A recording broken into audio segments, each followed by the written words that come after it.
Movies are a medium in which you can get away with murder. You can show anything you like, and it's safe and harmless and nobody gets hurt, and yet it can certainly shock or thrill a few people, which is also a bit of fun.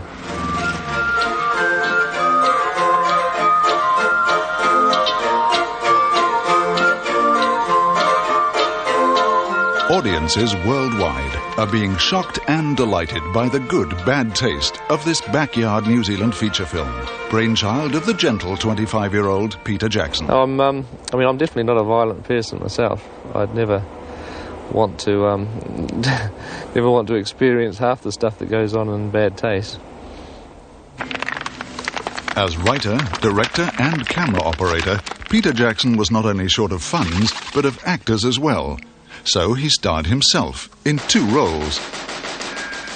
Playing Derek the hero and Robert the alien, he was able to do battle with himself.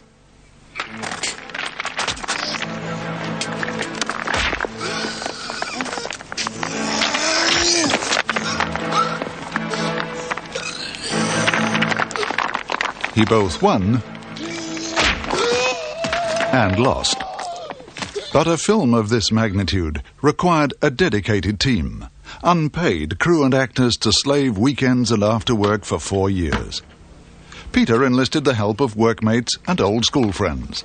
Craig Smith, working for the Department of Internal Affairs, became the victim. Dean Laurie, a labourer in the gardens of the Wellington City Council, played a villain with a thirst for vengeance. The film's sexual excesses surpassed... Ken Hammond, a newspaper advertising consultant, died 23 times as an assortment of aliens. Can't believe some idiot wrote this crap. In an assortment of disguises. Photolithographer and workmate Terry Potter, who ended up on the hero's team with more arms than he could handle. Good one. Pete O'Hearn, working with the Ministry of Transport as a records clerk, was also at school with Peter Jackson and was persuaded to take and receive the film's first blood.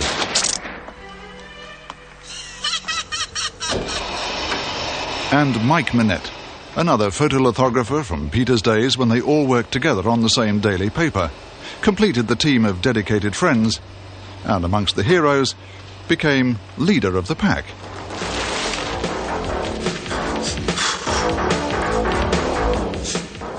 Very nice bunch of boys. Yes. Really very nice. It used to give me a lot of pleasure when they all trooped home here, and we just had baked beans on toast. It was always, Peter said to me one day, Mum, get some baked beans in. We'd always eat baked beans on toast. So I found myself buying a crate of baked beans, and we've still got some left. So I look on them with great affection. I think they belong to the boys.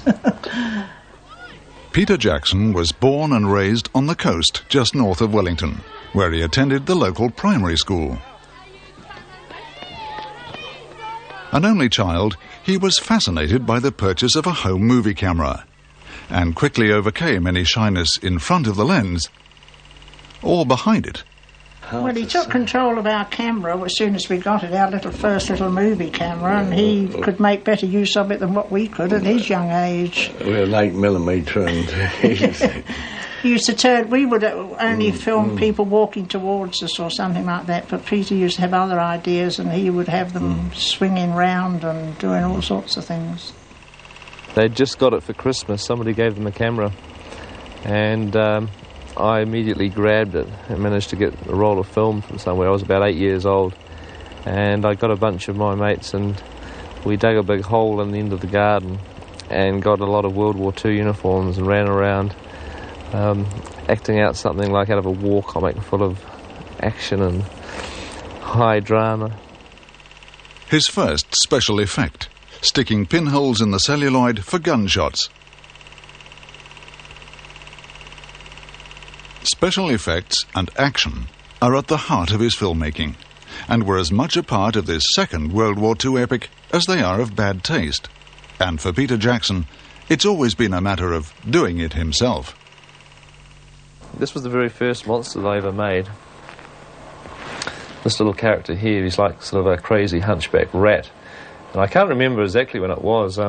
He's made of rolled up newspaper. I guess if we undid all that, we could find a date on it. This later monster was created for a film submitted for a local television competition, encouraging younger children in filmmaking.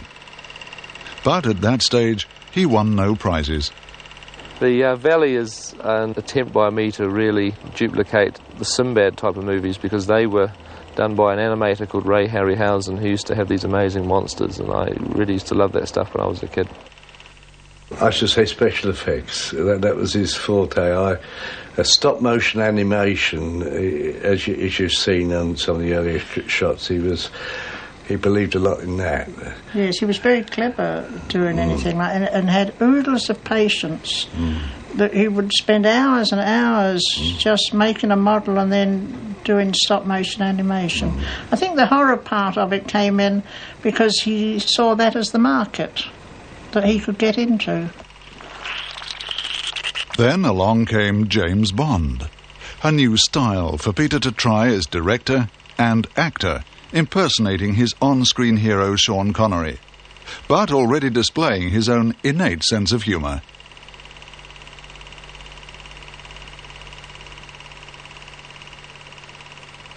But many of these early films were never completed.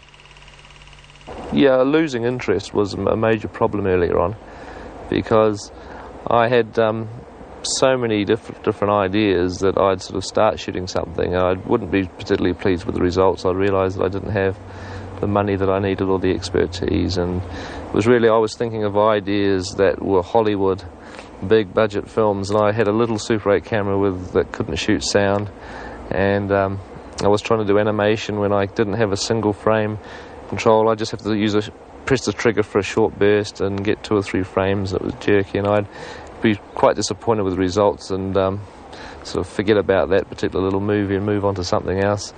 But now, having left school and working as a trainee lithographer, Peter is able to meet some costs and aims for a new dimension.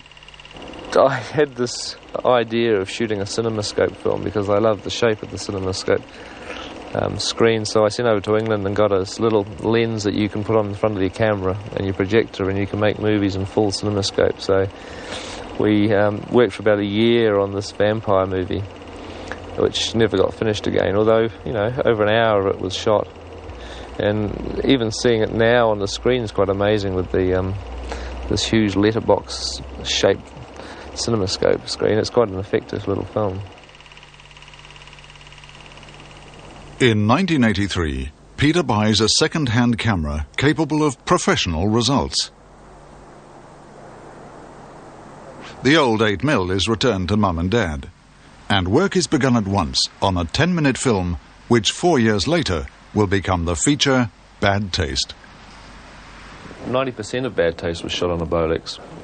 They're very, very basic. You put the film in this side, and then it's like a spring-loaded motor. You've got to wind it up, and it gives you about 30 seconds worth of shooting.